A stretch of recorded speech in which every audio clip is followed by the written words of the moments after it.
প্রিয় শিক্ষার্থী, সবাইকে স্বাগত জানাচ্ছি মিজান স্যার। নবম দশম শ্রেণীর বাংলা দ্বিতীয় পত্র ক্লাসে সবাইকে স্বাগত জানাচ্ছি।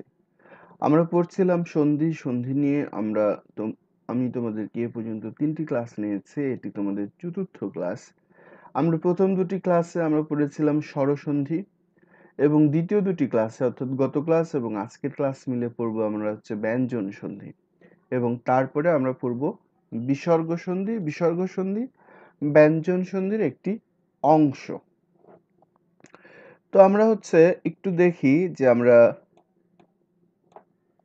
ব্যঞ্জন সন্ধি কিভাবে হয়। সেটি হচ্ছে ব্যঞ্জন ধ্বনির সাথে স্বরধ্বনি, স্বরধ্বনির সাথে ব্যঞ্জন ধ্বনি এবং ব্যঞ্জন ধ্বনির সাথে ব্যঞ্জন ধ্বনি। এক এবং 2 গত ক্লাসে পুরোপুরি আমরা সমাধান করেছিলাম। 3-এর ক নম্বর আমরা সমাধান করেছিলাম। আজকে করব 3-এর খ নম্বর। 3-এর খতে 10টি নিয়ম আছে। এই 10টি নিয়ম আজকে আমরা দেখব। তো আমি বলে রাখি, গত 3টি ক্লাসের থেকে আজকের ক্লাসটি একটু তোমাদের কাছে কঠিন মনে হতে পারে, কারণ আজকে একটু মানে বড় পর্যায়ে তোমাদের সবকিছু আগের মতো নাও মিলতে পারে। আগে যেরকম করে খুব গাণিতিকভাবে মিলেছে, এখানে খুব সেভাবে নাও মিলতে পারে, একটু এমন তেমন হবে। কিন্তু আমাদের যেহেতু সন্ধি, আমাদের এইগুলো প্রকৃতপক্ষে মুখস্থ রাখার কোনো প্রয়োজন নাই। আমাদের মুখস্থ রাখা প্রয়োজন বা জানা প্রয়োজন এগুলো কিভাবে হয়েছে। তাহলে আমরা এই নিয়ম সম্পর্কে জানতে পারবো। তোমাদের বলে রাখি যে নবম দশম শ্রেণীর পরীক্ষার খাতায় এই নিয়ম লেখার কোনো প্রয়োজন নাই। এমনকি এগুলো কোনোটাই লিখতে হবে না, কিন্তু তুমি যদি না জানো তাহলে তুমি এমসিকিউ ভিত্তিক যে পরীক্ষাটি হবে সেই পরীক্ষাটি ভালো করবে না। এখান থেকে তোমাদের কমপক্ষে 2টি এমসিকিউ আসবে। তো তোমার এখান থেকে ভালোভাবে জেনে রাখা খুব প্রয়োজন। তো আমরা নিয়ম পড়ব। নিয়ম মনে রাখার থেকেও আমার এই শব্দগুলো মনে রাখা খুব জরুরি। তো আমরা প্রথমে আমরা এই ঘর একটু দেখতে পারি, তারপরে এইদিকে একটি দেখতে পারি। তো আমরা প্রথমে শব্দই দেখি, আমরা নিয়মের দিকে পরে যাই। এখানে শব্দই দেখি। বয়াকার ক বাক, তারপরে দয়াকার দন্ত ন দান, তারপরে এখানে কি আছে বয়াকার গ দয়াকার দন্ত ন। তাহলে বয়াকার ঠিক আছে, দান ঠিক আছে, কিন্তু ক গ হয়ে গেছে। আমরা যদি ক বর্গ একটু খেয়াল করি, ক খ গ, তার মানে ক বর্গের প্রথম বর্ণ ছিল বলেই হয়তোবা, আমরা বাকিগুলো দেখলে আমরা বুঝতে পারবো হয়তোবা গ হয়েছে। তারপর দেখি ষট যোগ যন্ত্র, এখানেও দেখি ষড়যন্ত্র হয়েছে। ট এর মধ্য বর্ণ আসলে কোনটি? ট ঠ ড। ড গত ক্লাসে বলেছিলাম যে সন্ধিতে ডয় বিন্দু ড হয়েছে, এই কারণে তৃতীয় বর্ণ হয়েছে। তারপরে দেখি উৎ, এই খণ্ডত্বটা ত হিসেবে আমরা একটু ভাবি। তারপরে ঘাটন, কিন্তু আমরা ত বর্গের মাঝখানে বর্ণ করি, ত থ দ, উদ্ঘাটন। তারপরে উদ্যোগ, তদ্রূপ, তদ্রূপ। ওকে, আমরা মোটামুটি ক্লিয়ার হয়ে গেছি যে সন্ধিতে যে দুটি শব্দ থাকে, সেই দুটি শব্দের প্রথম শব্দের শেষ ধ্বনিটি বা বর্ণটি যদি কোনো বর্গের প্রথম বর্ণ হয়, তাহলে তা তৃতীয় বর্ণ হিসেবে ব্যবহৃত হয়। এখন আরেকটি বিষয় আমাদের খেয়াল রাখতে হবে, এখানে দ আছে, অন্ত্যের জ আছে, ঘ আছে, অন্ত্যের জ আছে, র আছে। এখানে কি কোনো নিয়ম আছে? আমরা এই জন্য আমরা এদিকে দেখব। আমরা কোনো নিয়ম না পড়েই কিন্তু আমরা এক পাশ দেখে এটা বলেছি, কিন্তু যেহেতু আমরা দ্বিতীয় পাশ দেখিনি, কিন্তু দ্বিতীয় পাশে যা কিছু ছিল তার সবটুকুই বলবৎ আছে, তাহলে আমরা এখানে যে শব্দগুলো দেখেছি আমরা সেক্ষেত্রে আমরা বলতে পারি যে আমাদের এখানে হচ্ছে দ থাকলে, জ থাকলে, ঘ থাকলে, জ থাকলে, র থাকলে এই ঘটনাটি ঘটে। কিন্তু আমরা একটু খেয়াল করি যে গ আসলে কোন বর্ণ। ক খ গ ঘ না, আমাদের এখানে আসছে না। তার মানে এখানে কোনো একটু প্রবলেম আছে। সেই প্রবলেমটা দেখার জন্য আমরা নিয়মটা দেখব। আমরা নিয়মটা একটু খেয়াল করি। ক প্লাস দ সমান গ প্লাস দ। ক প্লাস দ মানে ক হয়ে যাবে গ, দ এর জায়গায় থাকবে।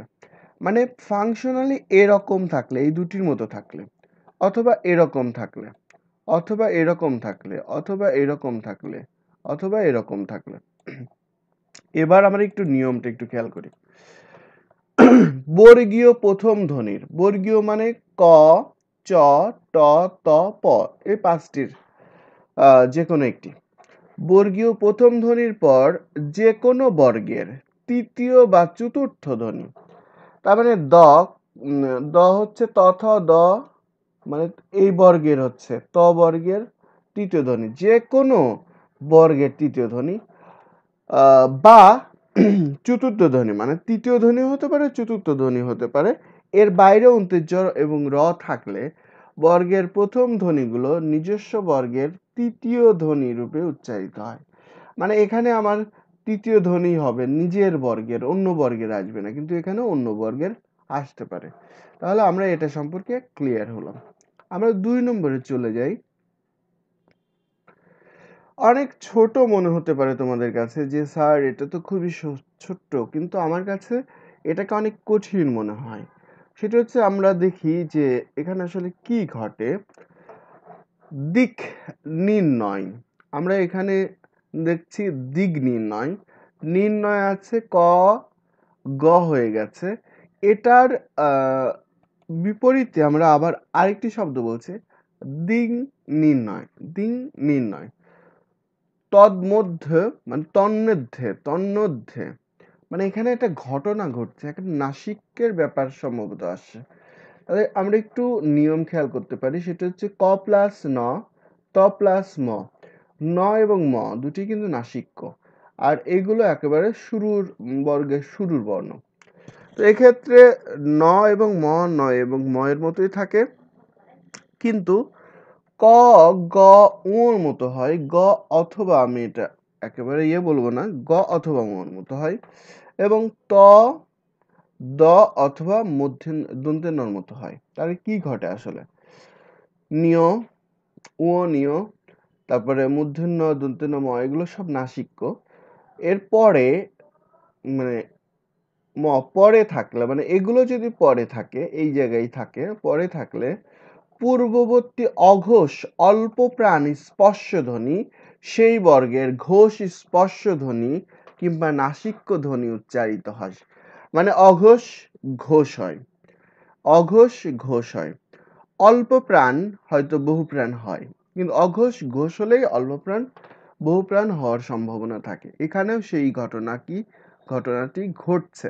দিক, দিক এটি কিন্তু অল্প প্রাণ, কিন্তু দিগ, দিগ মহাপ্রাণ, দিগ মহাপ্রাণ, এবং একটি নাসিক্য এখানে উচ্চারিত হয়। আমরা এই দুটি শব্দ দেখছি, কিন্তু এখানে কিছু জিনিস লক্ষ্য রাখতে হবে, কিছু বিষয় লক্ষ্য রাখতে হবে। এরূপ ক্ষেত্রে সাধারণত নাসিক্য ব্যঞ্জনই বেশি প্রচলিত, যেমন বাক যোগময় বাংময়, কি বলছে বাংময়, তৎ যোগময় তন্ময়, মৃৎ যোগময় মৃন্ময়, জগৎ যোগনাথ জগন্নাথ। এরূপ উন্নয়ন, উন্নীত, চিন্ময়, চিন্ময় ইত্যাদি। আমরা চলে যাই 3 নম্বর নিয়মে। আমরা নম্বর 3-এ চলে যাচ্ছি। 3-এ কি আছে? আমরা দেখতে পাচ্ছি যে আমরা প্রথম যে শব্দটি পাচ্ছি, সেই শব্দের শেষ যতগুলো বর্ণ আছে বা ধ্বনি আছে সবগুলো ম। আমরা এখানেও দেখতে পাচ্ছি ম, এবং তারপরে ক, চ, ত, মানে ক, চ, ট, ত, প, মানে বর্গীয়র কোনো ব্যাপার আছে। যাই হোক, তাহলে ম এবং ক তাহলে বসে এখানে, তাহলে বসে থাকবে এখানে ম এবং চ তয় থেকে যাচ্ছে, ম এবং ত আকার থেকে যাচ্ছে, প থেকে যাচ্ছে, কিন্তু যুক্ত বর্ণ হয়ে যাচ্ছে, মানে যুক্ত বর্ণ হয়ে যাচ্ছে। কিন্তু সেই যুক্ত বর্ণে একটু খেয়াল করি যে যুক্ত বর্ণটা আসলে কিসের মতো হচ্ছে, এটা একটু ভাবার বিষয়। যেমন ম এর সাথে ক থাকলে ক, ক এর জায়গায় থাকবে ম উ হবে, ময়ের সাথে চ থাকলে নিয় হবে ম, আর ময়ের সাথে ত থাকলে ম হয়ে যাবে দন্তের ন। তাহলে দন্তের নয়তয় হবে, সন্তাপ হবে, তারপরে এটা হবে সঞ্চয়, নয়চয় হবে, তারপরে উ ক শঙ্কা হবে। মানে এটি খুব সহজ এবং সাধারণ নিয়ম। এরূপ ভাবে বা এভাবে আমাদের কিম্ভূত, তারপরে সন্দর্শন, কিন্নর, সম্মান, সন্ধান, সন্ন্যাস ইত্যাদি শব্দগুলো আমাদের হয়ে যাবে। এরপরে আমরা চলে যাই, সেটি হচ্ছে আমাদের নিয়ম নাম্বার 4। ওকে, এবার একটু খেয়াল করি যে এখানে আমাদের আলাদাভাবে আগেরগুলোর মতো নিয়ম দেয়া নেই, কিন্তু সবগুলোতে সংযম, সংলাপ মানে অনুস্বারের একটা বিষয় আছে এখানে দৃশ্যমান। সবগুলো উত্তরে একটি অনুস্বারের বিষয় আছে। আর আমরা যদি আগে দেখি সবগুলো সম সম সম সম।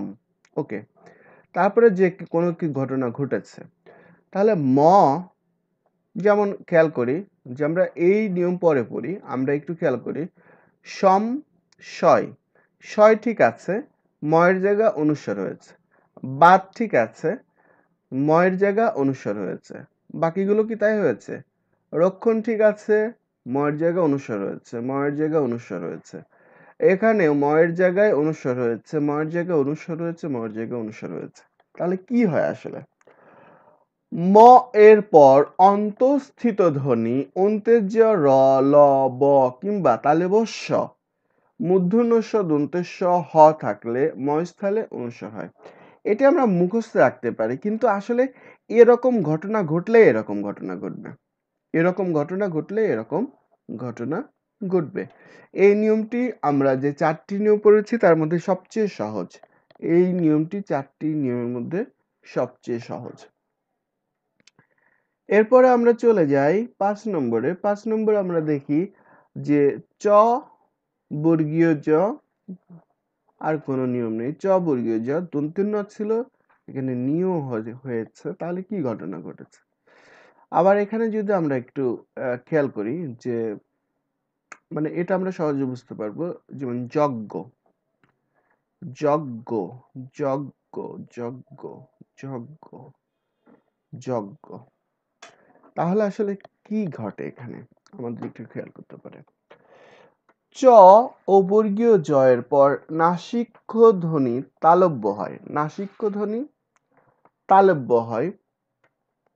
আমরা কি ওষ্ঠবর্ণ বুঝি, দন্তবর্ণ বুঝি, মূর্ধবর্ণ বুঝি, তালু বুঝি, মানে আমাদের জিহ্বা তালু স্পর্শ করেছে কিনা।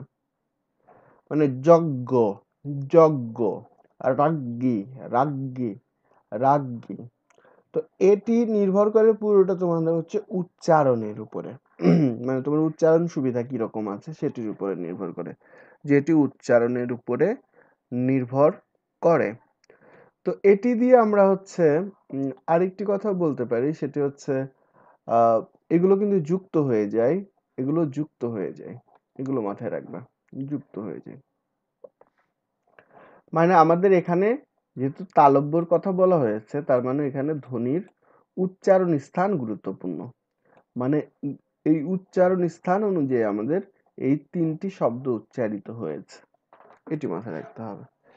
5 নম্বরে চলে যায়। 5 নম্বরের যে নিয়ম, সেই নিয়ম আমরা একটু দেখি, সেটা হচ্ছে দ ও ধ এরপরে ক, চ, ট, ত, প মানে বর্গের এগুলো, তারপরে খ, ছ, ঠ, থ, ফ দ্বিতীয় বর্ণ, মানে বর্গের প্রথম এবং দ্বিতীয় বর্ণ থাকলে দ, দয়ের স্থলে অঘোষ অল্প প্রাণ ধ্বনি হয়, অঘোষ অল্প প্রাণ ধ্বনি হয়, অঘোষ অল্প প্রাণ ধ্বনি হয়। তার মানে আমাদের উচ্চারণটা এখানে গুরুত্বপূর্ণ। আমরা পরের দিকে দেখছি যে যেমন 4 নম্বর, 5 নম্বর, 6 নম্বর, এখানে উচ্চারণ খুব গুরুত্বপূর্ণ।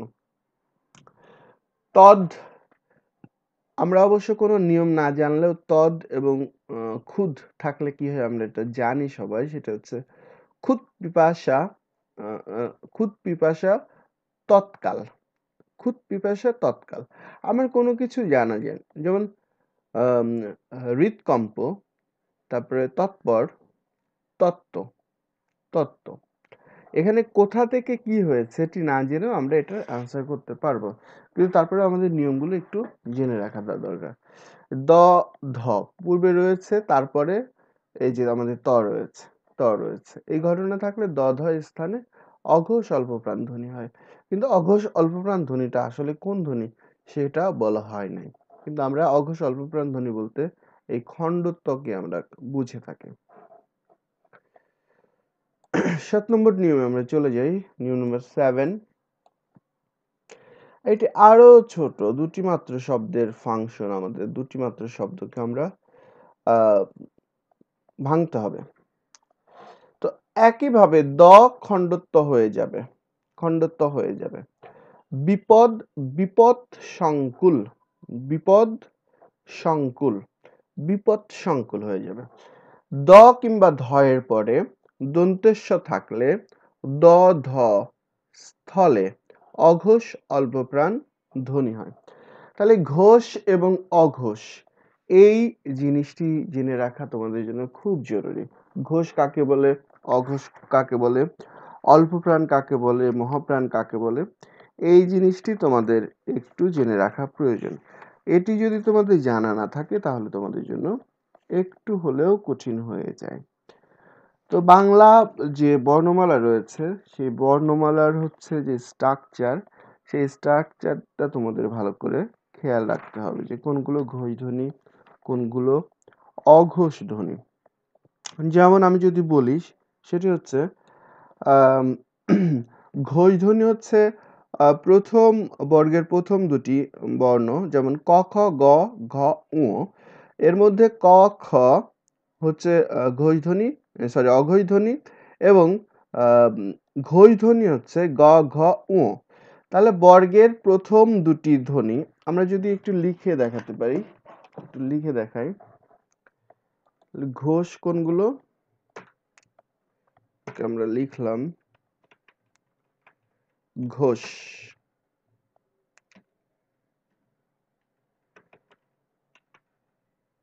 অঘোষ, ওকে, ক, খ,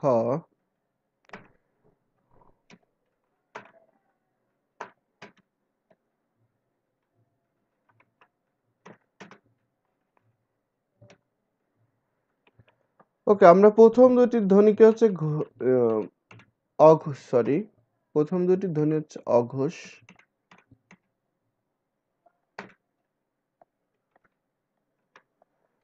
অঘোষ। পরের তিনটি ধ্বনি ঘোষ। ঘোষ হচ্ছে ঘোষণার মতো, ঘোষ হচ্ছে ঘোষণার মতো, মানে অনেক জোরে হয়। আবার যদি তোমরা এই পাঁচটি যে ধ্বনি রয়েছে, অল্প প্রাণ কোনটি, মহাপ্রাণ কোনটি? প্রথম যে শব্দটি এটি হচ্ছে অল্প প্রাণ। আমরা এটিকে কালার চেঞ্জ করে দিই, অল্প প্রাণ, ওকে, অল্প প্রাণ। এটা কি? অল্প প্রাণ, অল্প প্রাণ। এটা কি? এটিও অল্প প্রাণ, ওকে, এটি অল্প প্রাণ। এই অল্প প্রাণ এই অল্প প্রাণটি আবার এই ঙটা কিন্তু আবার নাসিক্য, মানে ঙটা আবার হচ্ছে নাসিক্য। এটা অল্প প্রাণ হলেও এটা ঙটা আবার হচ্ছে নাসিক্য, এই জন্য আমরা এটা ব্ল্যাকই রাখি। তাহলে ঘোষ অঘোষ নিয়ে আমাদের মনে হয় সমস্যা হবে না তোমাদের কাছে। তো অঘোষ দুটি, ঘোষ তিনটি। লাল চিহ্নিত বর্ণটি হচ্ছে অল্প প্রাণ, কালো মহাপ্রাণ। এই বর্ণটি এটি হচ্ছে নাসিক্য, আমরা হলুদ করে দিই বা সবুজ করে দিই, নীল করে দিই, ওকে, এটি হচ্ছে নাসিক্য। তা আমরা খুব সহজেই মনে রাখতে পারবো যে এই বর্ণগুলো আসলে কি। তাহলে দ কিংবা ধ এর পরে দন্তেস্ব থাকলে দ, ধ স্থানে অঘোষ, অঘোষ মানে এটি হবে অঘোষ। অঘোষের মধ্যে আবার অল্প প্রাণ, অঘোষ অল্প প্রাণ ধ্বনি হয়, যেমন বিপদ সংকুল, বিপদ সংকুল। আমাদের পাঁচটি বর্গের বাইরেও অল্প প্রাণ মহাপ্রাণ রয়েছে, সেই বর্ণটি উচ্চারিত হবে।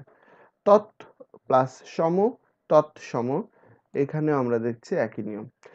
7 নম্বরে আমরা চলে যাই, 8 নম্বরে আমরা চলে যাই, সেটা হচ্ছে মূর্ধন্য ষ এর পরে ত বা থ থাকলে যথাক্রমে ত, থ স্থানে ট ও ঠ হয়, যেমন কৃষ যোগ টি, কৃষ্টি। কৃষ যোগ টি, কৃষ্টি, এটা আলাদাও করতে পারি। ওকে, কৃষ যোগ টি, কৃষ্টি। তারপরে শস যোগ থ, ষষ্ঠ, ষষ্ঠ।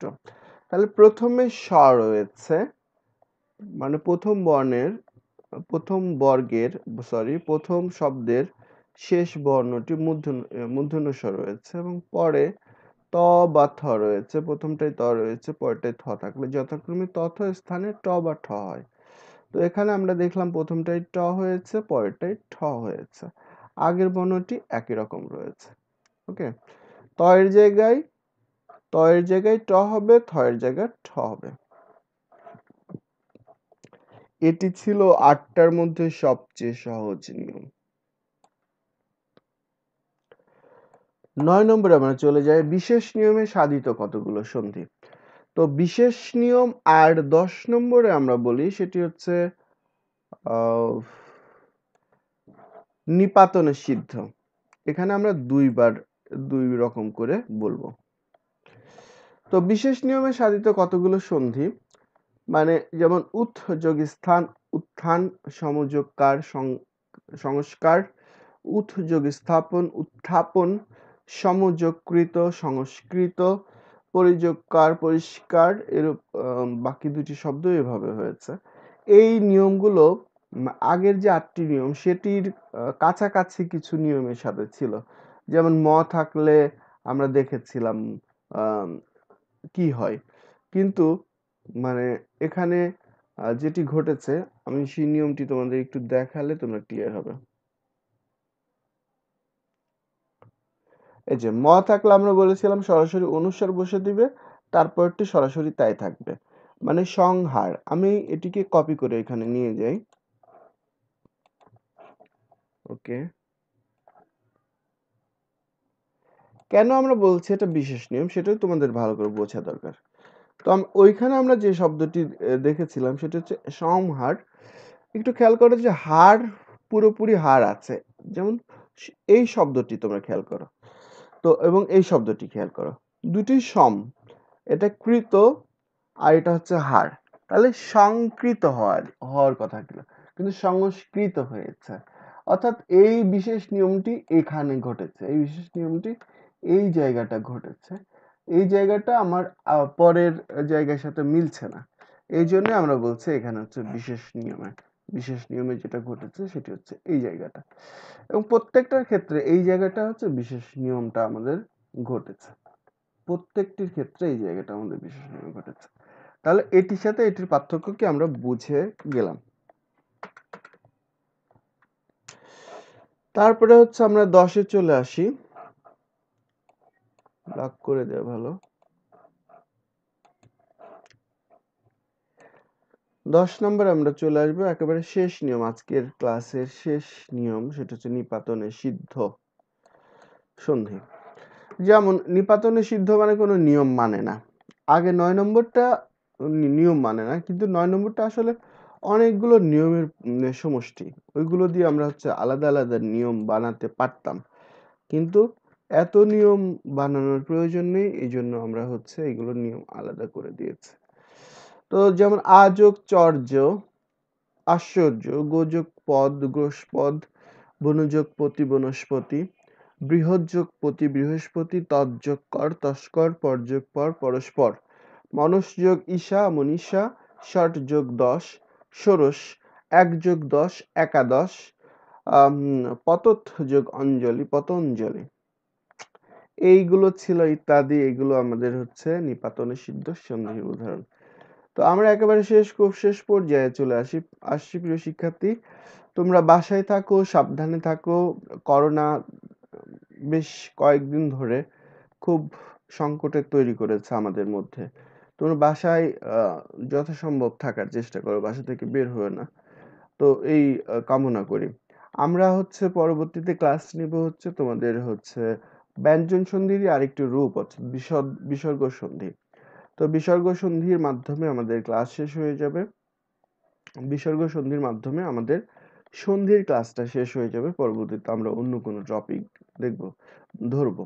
তো প্রিয় শিক্ষার্থী, saint Gregory high school and কলেজে যারা পড়ছে এবং বাইরে বাংলাদেশের যে প্রান্ত থেকে নবম এবং দশম শ্রেণীতে পড়ছে সবাইকে শুভেচ্ছা স্বাগত জানিয়ে এবং আমার ক্লাসটি দেখার আবার আহ্বান জানিয়ে শেষ করছি। মিজান স্যার, সবাইকে ধন্যবাদ।